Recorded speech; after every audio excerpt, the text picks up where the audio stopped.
We get to go, Tony? Good evening. I'm glad to see you all. I'm also glad that it's finally starting to warm up and have the sun still out this time of night. We will be in Exodus 26. It took us 2 weeks to cover 25, so I'm going to try my best to cover 26 and 27 in 1 week to catch us back up. But before we get into that part of our study, let's go through a few names for the sick list, prayer list. Johnny Combs is taking special radiation for help with his cancer, and then along with that on the cancer front, Philip Height, I talked to him today, and with his cancer, they've made a plan to treat it really aggressively. They're very hopeful that they can cure it, and so because of that, he did his second round of 4 rounds of chemo today, and is back at home and is going back, I think he said tomorrow, for the third round. So prayers, as I know that can be really taxing going through chemotherapy. So both for Johnny Combs and Philip Height. Autumn Kernell, that is the sister of Elizabeth Hoffman, is having a high-risk pregnancy in need of prayers. Robert Fields is not doing well. He's still having seizures and is back in the Hartsville nursing home. Carolyn McDougall, who is normally here, is in Sumner Regional with her blood pressure. And then Sue Birdwell has a great-grandson that was born prematurely, Hudson Berry, that is 3 pounds 13 ounces in the ICU in Nashville. Evelyn Brown's father, Paul Cook, is in the hospital with health issues as well. And I think, one more update. Charlene White, Kim Roark's mother, has been moved to Knollwood. Is that taking place yet? Not yet. Tomorrow or Friday.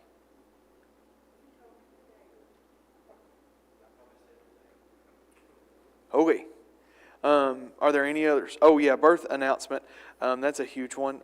Finally, Carly Smith is finally a big sister. Todd and Allie have had their second at the, they are proud to announce the arrival of Tilly Carolyn Smith. She was born on March 19th and weighed 7 pounds and 7 ounces. Okay, are there any others I may have missed? Yes? Yeah.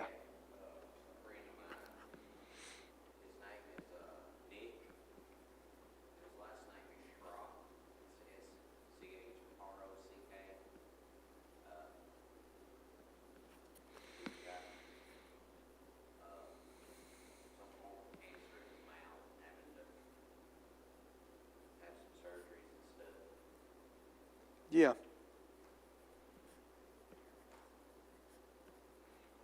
That is Nick Schrock, a friend of the Drapers. They found some cancer in his mouth, and he has a lot of upcoming procedures to deal with that. Any others? Yes.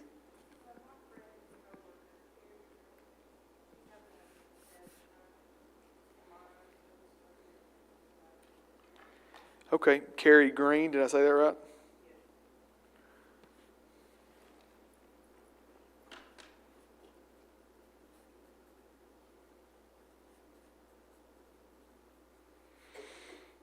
Any others? And please shout them out because I'm really bad at seeing hands.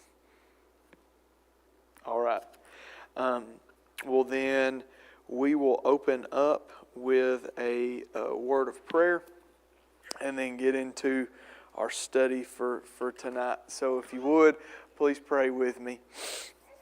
God, it's so good to be able to talk to you, to reach out to you. We thank you for the warmth that you have provided with the changing of the seasons, and we thank you for being able to see and witness your hand and power in creation every day as we take in sunrises and sunsets, as we feel the wind blow and think of the power of your wind, your spirit.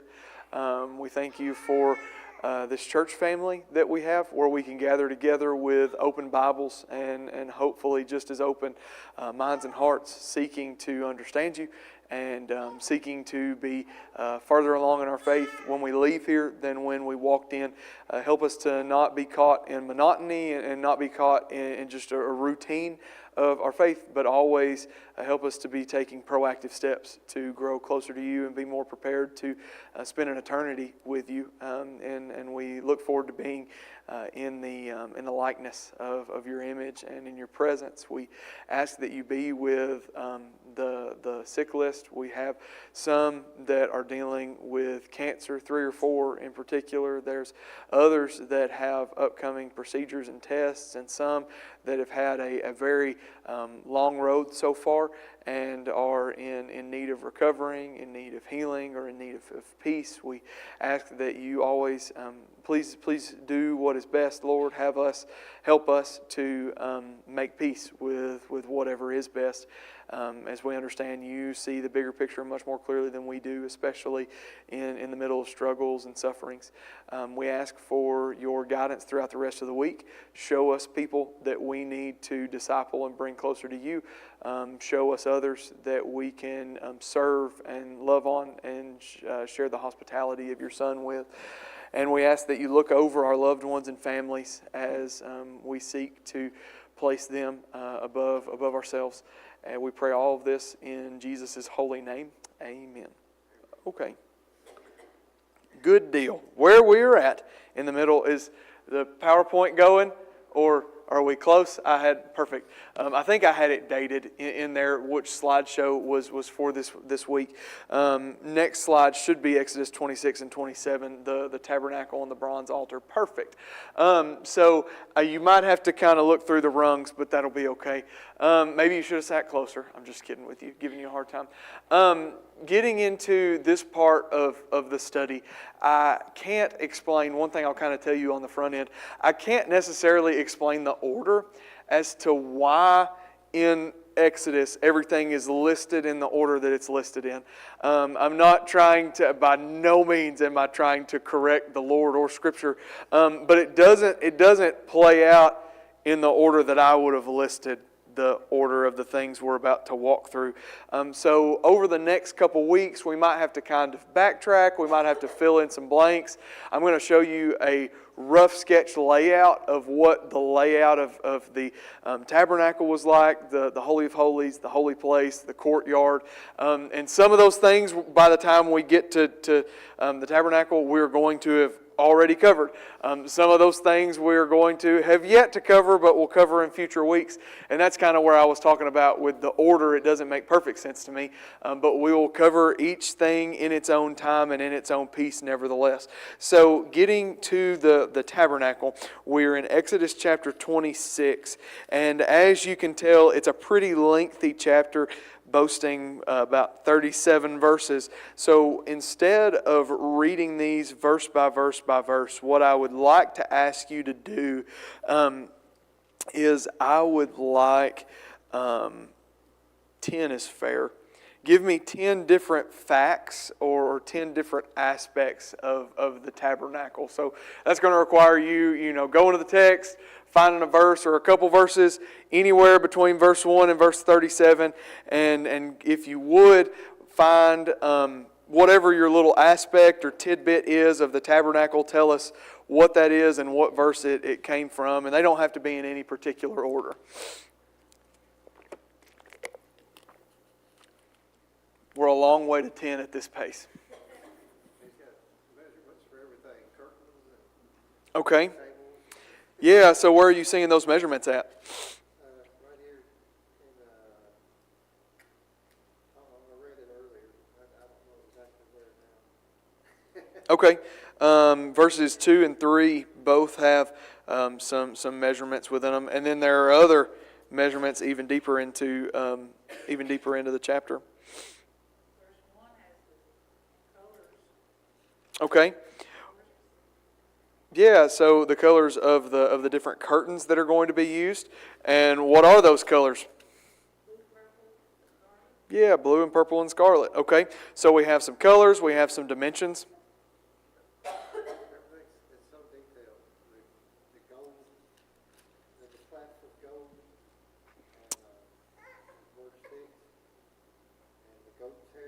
7, how many curtains? 11 curtains. Everything's so exact.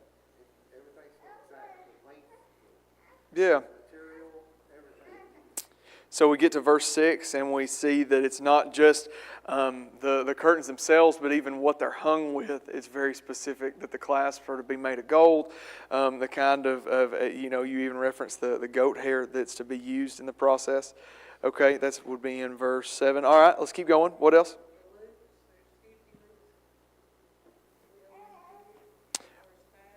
Okay. So each curtain having a specific number of loops with its own clasp. Okay, so I'll give you 3 at that so far. 7 to go. Let's keep moving through the chapter. What else do you see? Okay, where are we at with the bronze clasps? Yeah, perfect. So you have, and notice that as we make our transition from gold to bronze, we're moving our way. And that kind of goes, we're about to see a bronze altar. The further you get away from the Holy of Holies is where you'll start to see bronze come into play. Okay.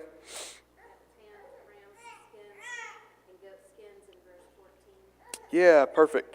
Verse 14, and you shall make for the tent a covering of tanned ram skins and the covering of goat skins on top. And I know there were a few different layers that were put on top of the tabernacle itself. Okay, we're over halfway there. So in 15, he finally gets to the framework Yeah, after he's discussed the curtains. right. And we're actually going to get to that very specific point here in just a second. So I'm glad you pointed that out. But you get in verse 15, we finally get to the framework. And what does the framework consist of? Yeah, how about that? We've seen that before. So we, like you said before, we have more dimensions that are given. And so any comments or readings that you want to give on kind of the way that the frame is constructed?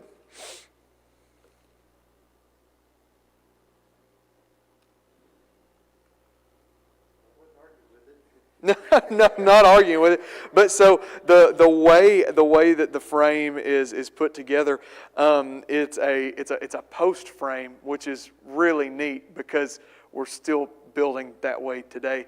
And so each of these posts or poles had rings that were within them that then horizontals would run through and lock into, holding the entire wall together. And so it's this real neat, almost kind of finger jointed wall of poles running across posts. That it's neat to see us still using that same approach today whenever we build different structures. Okay. I kind of gave you all that one, but I'll say we're at 8. Give me 2 more from the last, 10, 15 verses. Silver sockets, 42 sockets of silver in verse 19. Okay. Under the 24s. Yeah, so the bases that are of silver, perfect. 2 bases under one frame for its 2 tenons. 2 bases under the next frame for its 2 tenons. Yeah.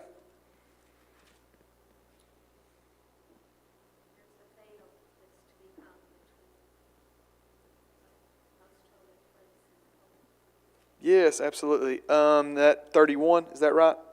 Am I in the right place? Verse 31, you shall make a veil of blue and purple and scarlet yarns and fine linen, and it will be made with cherubim skillfully worked into it, and you shall hang it over the 4 pillars of acacia overlaid with gold, with hooks of gold on 4 bases of silver. And that's the veil. That's verse 33 that it says. And that's the veil that shall separate you from the holy place from the most holy. And so perfect. So that is a few different aspects.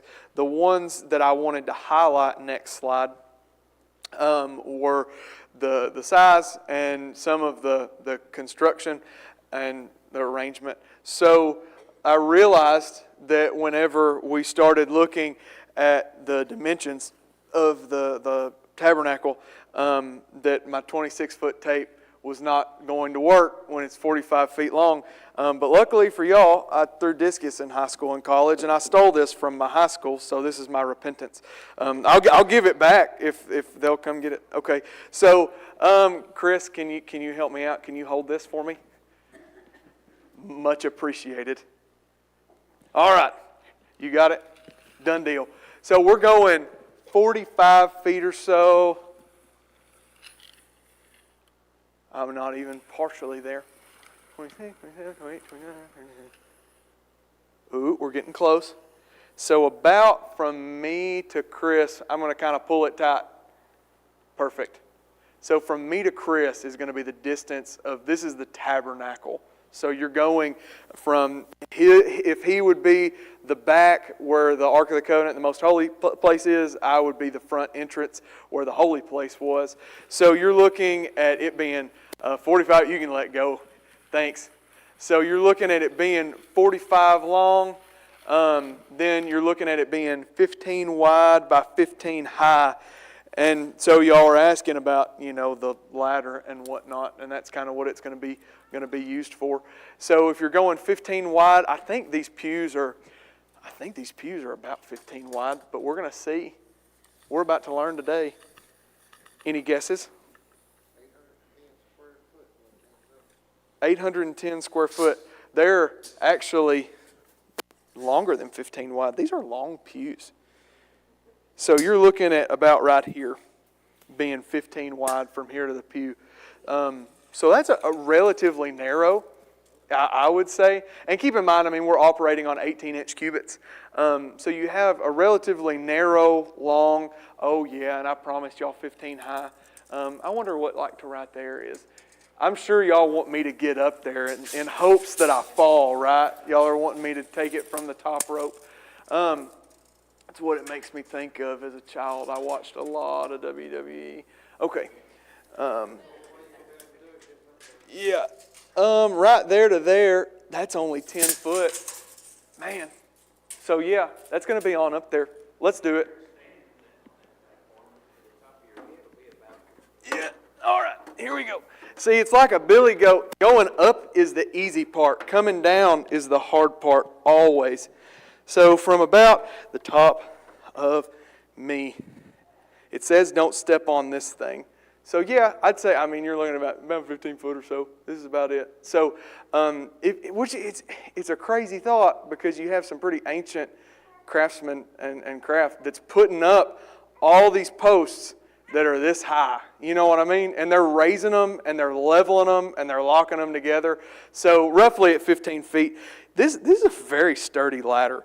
What I should have done, and the ones of you that know, I should have brought out the old wooden one that Paul Kirby used to use to change lights. And that thing, it wouldn't stand on its own, much less with somebody on it, it'd do this little number. But it's back there. It's still in the closet. It should be in the Lafayette Church of Christ Museum. But so you're looking at something that is incredibly high, relatively narrow, pretty deep, though, in looking at the measurements of the tabernacle. One of the things that was pointed out was the layers of the decorative cloth and the functional skin that is used to cover the tabernacle. And y'all already know why, but what are all the layers used to cover it for? Why do we cover things in animal skin? It's tough, it's durable, and waterproofing. Like you have this point of once you layer a couple skins and then the corresponding cloths, fabrics that are made, more I think for decoration than anything else, over the tabernacle, you then kind of create a barrier that I think that also as they are pegged into the ground very tight and stretched over the whole thing, I think that it just adds another layer of stability. And this is just my 2 cents. You also kind of look at the way that skins would be kind of stretched at an angle. Not only is that easier for water runoff, But I mean, if they're out in the middle of the desert and high winds pick up, there's a very different impact of a 90-degree wall and wind hitting it versus having that slope up and back over. I think it was made for mobility and made for durability. We've already talked about it some, but that next point, 26 through 30, is a genius construction, I believe, of assembly and disassembly, the way that those just beams, posts were made and then going to lock and interlock into each other. I do want to take just a moment and in, I guess, 31 all the way through 37, there is a little bit of a layout, if you will, for the holy place and the most holy place. So, verse 33, and you'll make a veil that will separate the ark of testimony from everything else. So the Holy of Holies, or the most holy place, is where the ark is going to be. Then verse 34, you shall put the mercy seat in the most holy place. The mercy seat was on top of the ark, all one unit. Verse 35, and you shall set the table, so the table of the bread of presence that we talked about last week is outside that veil, but it's still in the holy place, still within the tabernacle, as well as the lampstand. And they were both given direction. So the lampstand was supposed to be on the south side of the tabernacle, opposite the table. And you shall put the table on the north side. And then in 36 and following, it begins to talk about more screens, more veil, screens for the entrance of the tent, blue and purple and scarlet, and fine intertwining and needlework, and then hooks that are made of gold, and you shall cast 5 bases of bronze for them. Okay, I think I have one quick question, and this is kind of going to get us into a little bit of spiritual application when it comes to the tabernacle. Next slide. What would, and I kind of hit on it last week, but I'll ask you again, what would the experience have been like within the tabernacle? What do you think?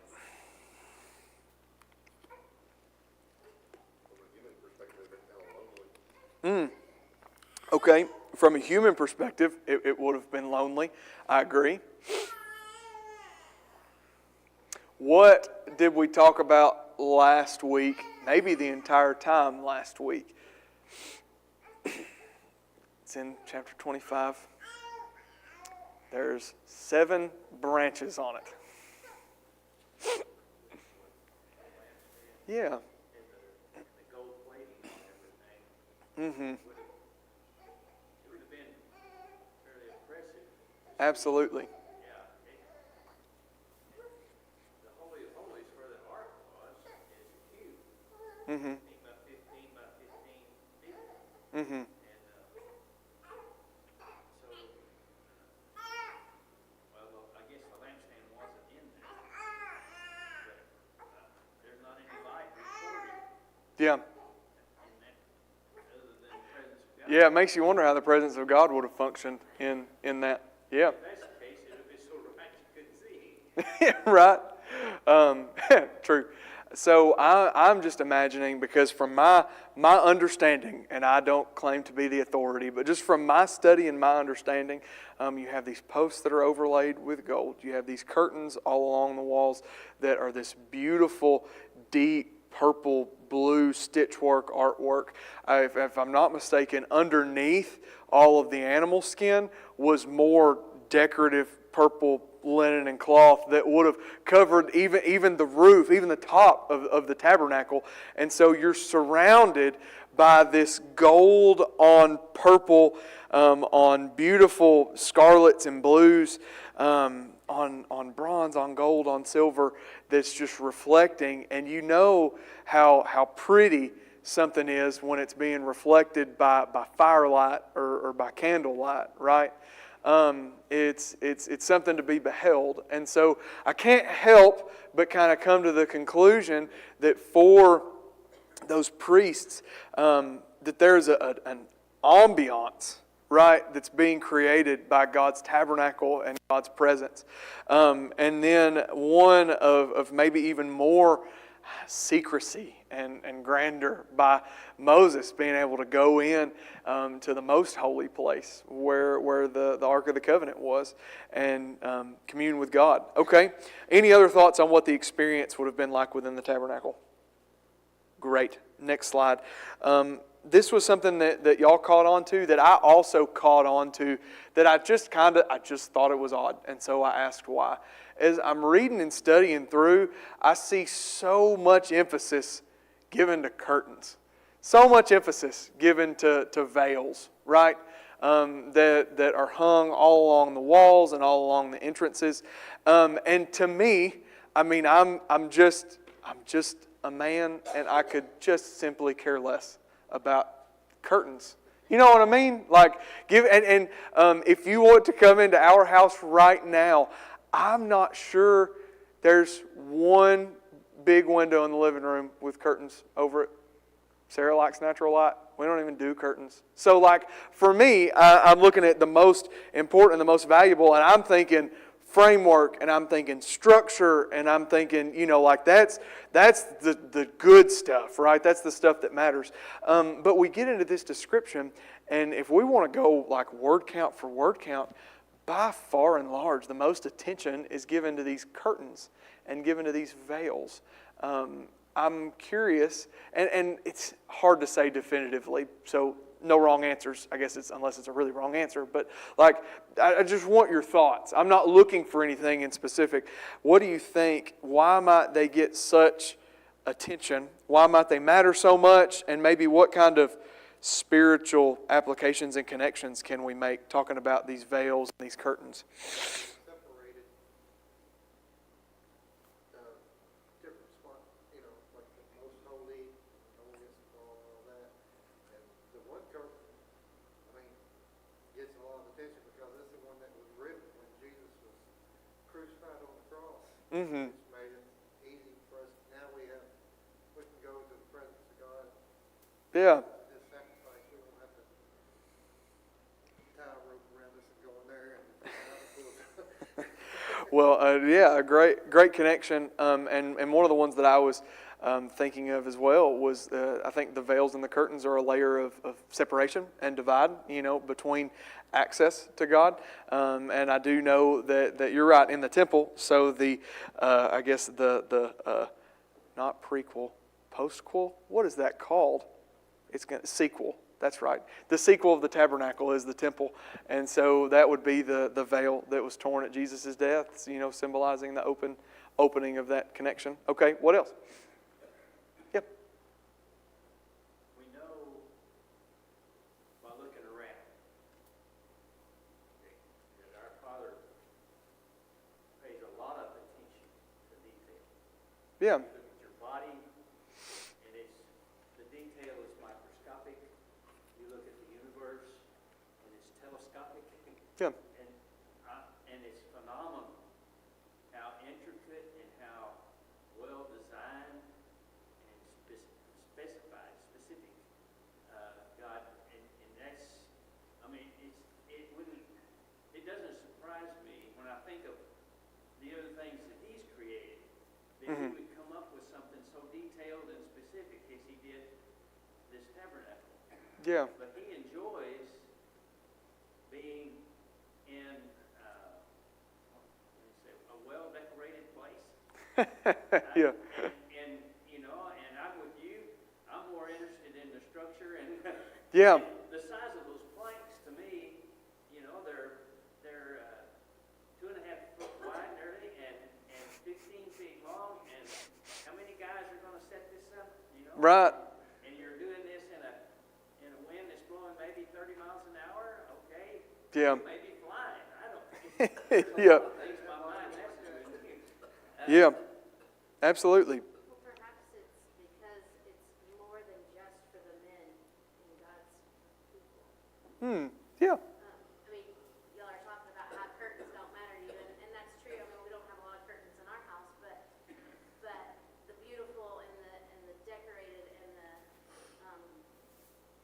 cozy or Yeah. gorgeous to look at would definitely, and perhaps even given them a way to participate in the creation Yeah. of the tabernacle. Stitchwork and needlework. So it's inclusive for everyone, not just certain parts of God's people, but all the people. Really neat. Yeah. Okay. Well, I think that kind of just reiterates sort of what both of them said, but God loves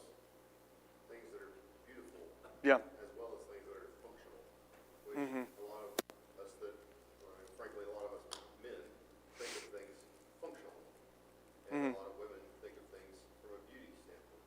And God in himself has all that. That's very true. I like that. What was kind of drawn out was this might be insight into God's being and character, the way that He wanted it to be, both something, that was outstanding from an engineer's perspective and also outstanding from an interior designer's perspective.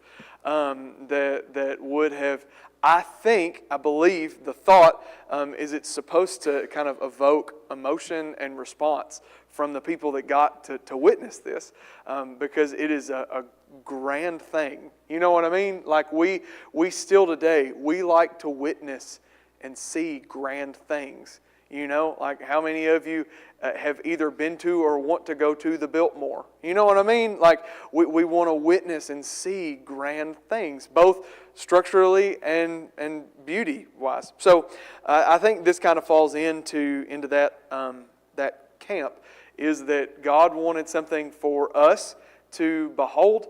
And notice that we wouldn't have had this without His blueprint and without His forethought. Give Moses and his people ample supplies and ample ability and say dream something up, and it still probably wouldn't be this grand and this great. So I think the veils and the curtains that are all around, it's really important to kind of see the layers of God being with His people. Because God was with His people, yes, but God was not with His people the way that we talk about God being with His people today. And I think it's really important to notice each of those curtains of separation. It's not that God didn't love His people or loved His people less at this time than He does. It's just that there's a barrier and there's a distance there. And I think that barrier and that distance, ultimately behind each curtain, notice what is done within the court of the tabernacle. Okay, it gets more precious. When you're in the courtyard, we're about to read about it at the beginning of verse 27, or chapter 27. What do people do in the courtyard of the tabernacle? Offer sacrifices. And I think ultimately those veils of distance and barrier are a reminder of the veils of sin that distance God and His people in a way and in a sense. And that's kind of what they're doing in offering those sacrifices, is have those sins cleansed, or at least temporarily cleansed, to take down that barrier between them and God, to open that curtain and reconnect with Him again and be right in His eyes again. And that's huge. Okay, I said we'd make it through a couple chapters, so next slide. Let's do what we can. Looking at the bronze altar, and then to the courtyard. So if somebody would, please read just verse 1. You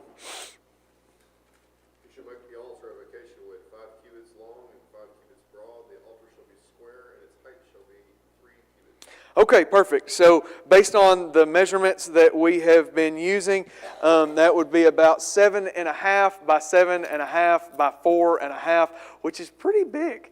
Do you have a free hand? New dad Bryce? Awesome. That's what I'm talking about, Willis. So we're at about 7.5 right here. So an altar that's that long, and then turn around, you're doing great. We're going to tell everybody Bo did this. He's going to get credit for this. About that wide. Okay, you can let go now. I appreciate it. So a pretty big altar, more than what we would think of. And then when you're looking at 4.5 tall, it's well at chest height. You know what I mean? Like it is on up there. Those sacrifices would have been elevated. And so with a pretty good size altar that has been made, notice that this is the first piece that we see that is not in the tabernacle. It is outside of the tabernacle in kind of the courtyard. Okay? So as it is there, second thing I want you to notice that's neat about it, somebody please read verses 3 and 4. Hands to receive its ashes, and its shovels, and its basins, and its forks, and its fire pans, shall make a grate for it, a network of bronze, and on the network you shall make 4 bronze rings at its 4 points. Perfect. And then we go down and we notice the first thing that's different. It kind of makes you think of the brick pits that we have back out here when it starts talking about grates, and it starts talking about its hollowness as you look at the gold overlay of everything, and how it's constructed, put together, poles to carry it, just like everything else that's inside the tabernacle. But I love how efficiently it is made to burn, because notice that it's hollowed out, and it has the right, I guess, fixtures underneath it, whether it's buckets or whatever you want to call it, that have been made to catch these ashes and transport these ashes, and the grate on top to offer this sacrifice. And what makes that so neat and so innovative is because, like, for us, we're like, well, yeah, I've seen a grill like that before. But for them, what I want to show you, next slide, and I'll be fast on this. This is an actual historic site. And if you see the dummy in the poncho with 2 thumbs up, that's me 5 years ago, standing at the ancient city of Dan. And it's referenced, they believe it's the city that's referenced in Judges 18. If you want to look it up, great. And if you don't want to look it up, here's the brochure that I brought home with me, so feel free to look at it too. But what I wanted to tell you and show you about is, as you're going through the ancient city of Tel Dan, they believe, one spot was the marketplace and one spot was this, and I could talk about it for forever, but you get to the high place, the high point of the city, and the high point had what the high point of every city, pagan or godly or otherwise, seemed to always have, and that was an altar to offer sacrifices. And if you look through history, ancients, they made these altars, whatever size they might be, by far and large, it was stone. It was just a large piece of rock, a large piece of stone that was laid, and sacrifices were made there. And so what I want to point out about the tabernacle is, not only is it mobile, but it is so innovative. Like, the process of sacrifices is so innovative, in that you have the altar that you lay the animal on, and it is burned there. But then you also have, like, the entire disposal process already prepped and ready by God Himself. And that's huge, because it stands out compared to every other pagan altar that we've unearthed along the way, because of not only its mobility but its functionality, and that's just really neat to me. Okay, any thoughts there? Great. We're getting into the courtyard then.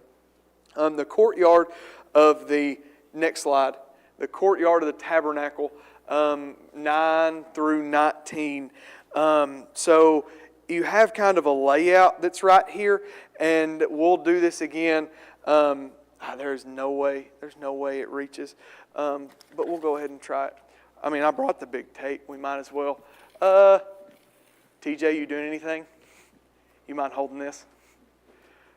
We'll see if we can at least get the width. So you look at the courtyard of the tabernacle, and you realize that it is much bigger than the tabernacle itself, based on the same measurements, at least relatively. Also, don't judge what I made on the computer, because that is not going to be proportional. Yeah, I knew it wasn't even going to come close. So to the back wall is, with a sag, 85 feet from me to TJ. So you're looking at this room roughly just being the width, and then this room doubled over being the length. Gigantic. Then you have a basin, which that's the part where I said I'm not trying to argue with God's order. It's just not the order I'd put it in, because we haven't even talked about it yet. Maybe there's a reason why. We'll get into that in a couple of weeks. Yeah, thanks. I'll roll it up. Then you get into that altar, the bronze altar that we just talked about being out front. And that was where these sacrifices were made. And so as the sacrifices were made, those metaphorical veils of sin between God and His people were being torn down. And that relationship, I think, was being restored. So looking at all of this layout, the last thing that I wanted to ask you with this little time that we have left, did anybody notice what the height of the walls around the outside of the courtyard were? I'll try to help you find it.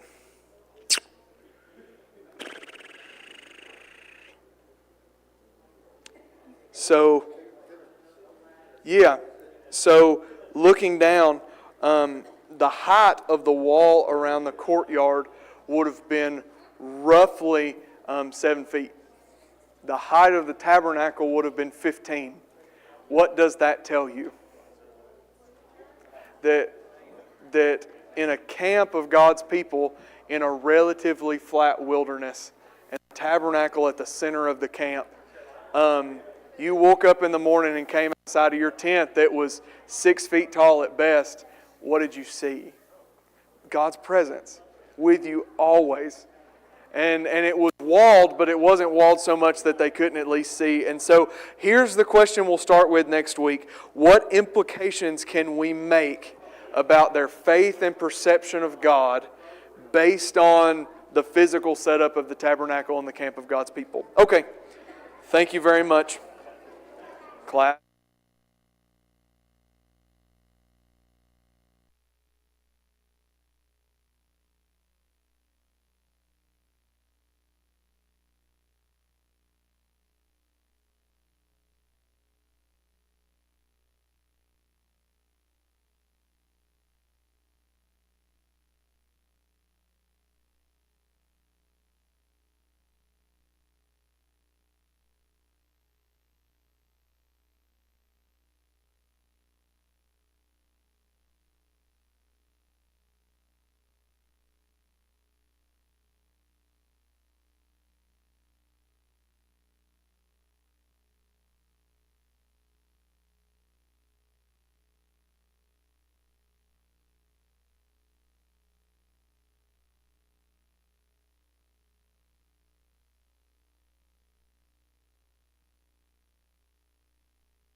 If you'd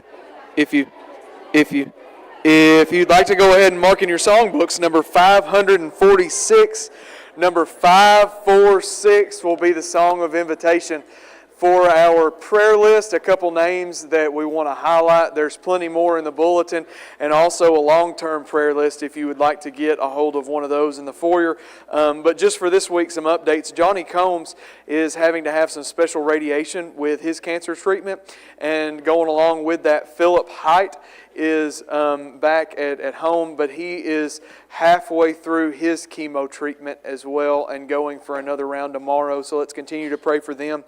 Nick Schrock is a friend of Jared's, of the Drapers, and he is young and has been diagnosed with a cancer that's in his mouth, and so he has an upcoming procedure, I believe Friday, on that, so let's keep that family in our prayers. Autumn Kernell, that's Elizabeth Hoffman's sister, has an upcoming pregnancy that's high risk. Robert Fields is really not doing well. He's still having seizures. He is now back in Hartsville Nursing Home, but in need of our prayers. Carolyn McDougall, who's normally here, is in Sumner Regional having some blood pressure issues. And then Miss Sue Birdwell's great-grandson, Hudson Berry, was born real small, prematurely, 3 pounds and 13 ounces, and is in Nashville in the hospital in the ICU. Marquita Sexton as well, as she's dealing with cancer issues. And Paul Cook, that's Miss Evelyn Brown's father, is in the hospital with some health issues. Charlene White, Kim Roark's mother, is being moved to Knollwood either tomorrow or Friday. And Misty Bellamy is having therapy and doing good after her knee replacement. Then, I know it's a long list this evening, Carrie Green, that's a co-worker of Nicole's, is in need of prayers with some tests being ran tomorrow. On an exciting note, we are thankful to announce the birth of Tilly Caroline Smith. That is Todd and Allie's second, so Carly is now a big sister. She was born March 19th, weighed 7 pounds and 7 ounces, so that is exciting. Up and coming, Easter egg hunt, March 24th. That would be this Sunday. March 26th, actually also March 24th, Young Men's Service, right, on the PM. So if you're here on PMs normally, then you're in for a treat. If you're not here for PMs normally, be here on that PM to support our young men as they will be leading the worship service. Then March 26th, the Tuesday Ladies Bible Class will be taking a spring break. March 29th, we will have, that's the Friday before Easter, we'll have our Shadow of the Cross singing and prayer service. It'll be slightly different than what you're used to, but a lot of the same direction. Save the date on VBS, July 7th through 10th, but there is a volunteer meeting coming up on April 7th, and so that'll be here before you know it. VBS volunteer meeting on April 7th. Youth news. March 24th, that's this Sunday. Pew Packers is back as Fun Sing. So for all of our little ones, be here at 5:45 on Sunday night to sing some songs with Paul. I think that's everything else. Next week, next Wednesday night, y'all will not see me. I'll be out speaking. But I have left you in good hands. Nathan Slagle said he'd teach class.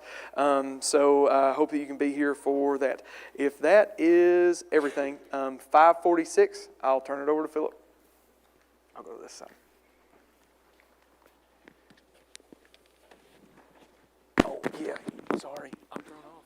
That's all right. I'm going to move this podium up, because if I don't, I'll be sitting in that ladder.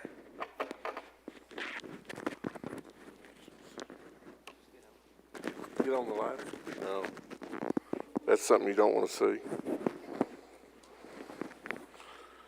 All right, good evening.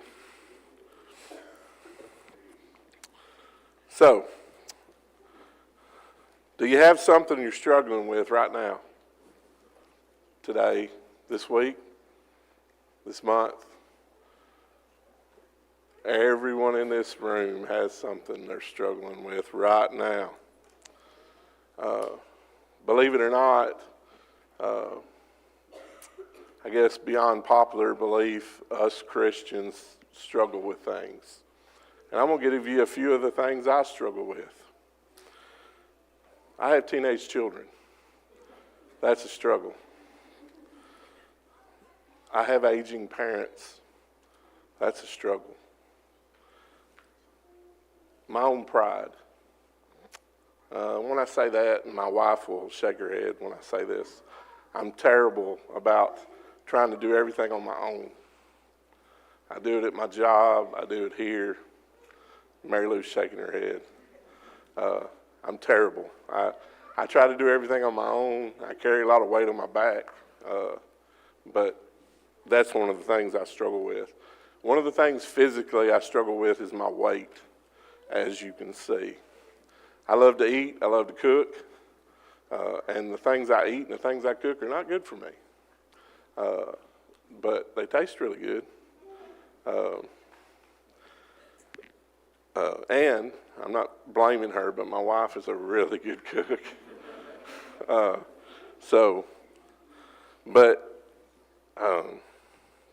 Those are 4 things I struggle with. If I can, and I could probably pick 4 or 5 more, but that's 4 of the top things that I struggle with. And I was really thinking about this week, you know, we struggle with so many things, so many different things. Every person's different, but a few of the things I've named, there's people in this room struggling with right now. I pray for y'all. I hope y'all pray for me, especially the teenage children part, because you'd think me having so many kids, I would know it by now, but I'm still learning things every day. But what I got thinking about was Christ lived on this earth for 33 years. A lot of times all we focus on is the birth and the last 3 years of his life. We don't think about the in-between. He lived a life. He went through similar things to what we go through. I've got 6 things. He experienced poverty, which I know Christ had everything he needed, but in those days, I'm sure everybody wasn't wealthy. He didn't have anything. In Luke 9:58, and Jesus said to him, "Foxes have holes and birds of the air have nests, but the Son of Man has nowhere to lay his head." Number 2, Jesus knew what it was like to experience exhaustion. I mean, let's face it, back in the day, you put your Jerusalem cruisers on and you walked everywhere you went. I mean, there was a lot of tired people back then. He also was tired. He was constantly having his disciples argue about the greatness and missing the lessons he was trying to teach them. He was emotionally exhausted. Religious leaders were plotting his death. He knows what emotional exhaustion means. And I know some people in here right now are emotionally exhausted. Jesus knew what it was like to be betrayed. I know we might not say betrayed in our modern lives. We say, stabbed in the back or whatever. But Judas betrayed him for money, 30 pieces of silver. Peter denied him. We have the same things that happen in our lives. People betray us to get better jobs. People betray us to be more popular in school. Jesus knew what it was like to suffer from grief. Several occasions. Luke 19:41. Now as he drew near, he saw the city and wept over it. It's talking about Jerusalem. And then, of course, John 11:35, Jesus wept. He was a crier, kind of like me. Jesus knew what it was like to be tempted. Hebrews 2:18. For in that he himself has suffered being tempted, he is able to aid those who are tempted. We're tempted every day. Some more than others. The devil's never going to give up. He tempts you every day. He knew what it was like to experience suffering. Matthew 26:38. Then he said to them, "My soul is overwhelmed with sorrow to the point of death. Stay here and keep watch over me." He knew the pain of suffering on the cross. I know there's a lot of days when we think we're suffering. You know, me suffering with my pride, me suffering with my weight. There's nothing like that suffering. He knew what it was like to be human. He got hungry, he got thirsty, he slept. He had to learn things, he grew, he loved, he was glad. He prayed, and he cried when he saw death. The one thing that we can all look forward to, or that we all know, 1 Peter 5, verse 7, cast all your anxiety on him because he cares for you. No matter what you're suffering with right now, no matter what you're going through, you can give it to God. And I circled all, because I think a lot of people go, I can't give him too much. God can take it all. He can take it all. If you're struggling with mental illness, if you're struggling with friendship, if you're struggling with marriage, you're struggling with money, you're struggling with anything, give it to God. He can take it all. I circled it again, all. Not just a little bit. Don't put God in a box. A lot of people put God in a box. I can only give him so much tonight. I can only give him this little piece that I went through today. I can't give him the rest because that's too much to ask. God can take it all. One of the things that I thought about today, I'm going to need, we all learn lessons from our suffering. There's people in this room that's lost their mother, their fathers. I have aging parents. I'm going to need you one of these days. As a Christian in this room right now, I'm going to need you. My parents are going to pass away, and I'm going to need what you learned when your parents passed away. Your kids are going to grow up to be teenagers. You're going to need me. I hope. I don't know what kind of advice I can give, but you're going to need me. My daughters are going to need me. They're having kids of their own. I hope they come to me. I hope I had some good advice for them. I'm going to need you when my pride gets too much to come help.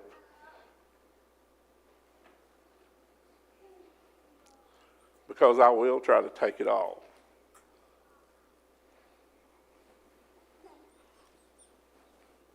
But I know God will take it all. I'm not God. I figured that out many a time over. I can't take it all. He can. If you're suffering tonight from anything I've talked about, or I'm sure there's other problems in this world, but if you're suffering from that and you need prayers, we're here. That's what we're here for. That's what we're supposed to be. We're supposed to be people that pray with each other and people that you can talk to about your struggles. It don't have to be all of us. Just pick somebody. Just look around the room and pick somebody. And if you're struggling with that decision to become a child of God, don't let it be a struggle. I mean, it's a no-brainer. Don't struggle with that. It's nothing you should struggle with. God wants you in heaven more than you want to be in heaven. So if you have any needs, please come forward as together we stand and sing.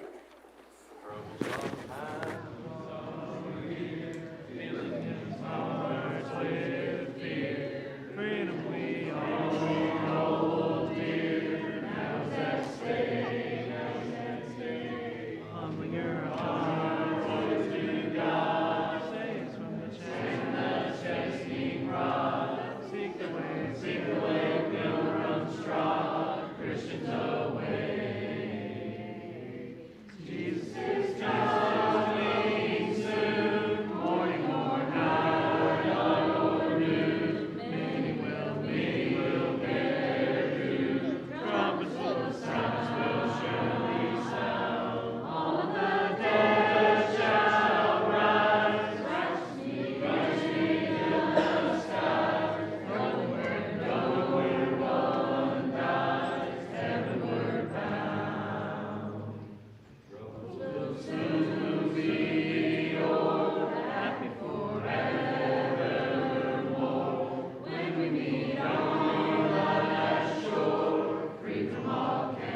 fantastic to be here with you this evening to study. I hope you can be back with us Sunday morning as Paul will be bringing us our message.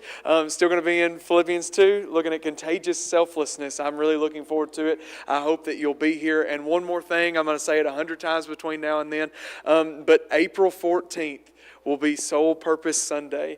I hope that you not only will be here as Austin Johnson will be here as our guest speaker, but I hope you have a soul in mind that you're thinking about, praying about, and going to invite and bring with you that morning, as hopefully we can harvest some of those seeds that y'all have been planting for the last forever. So if there is not anything else, Randy, would you mind closing us out in prayer? Father in heaven, we thank you for this beautiful day that you blessed us with. Father, we thank you for the blessing of this opportunity to come here and study a portion of your word. I pray, Father, that each one of us take the things that we taught in our classes, take it out on the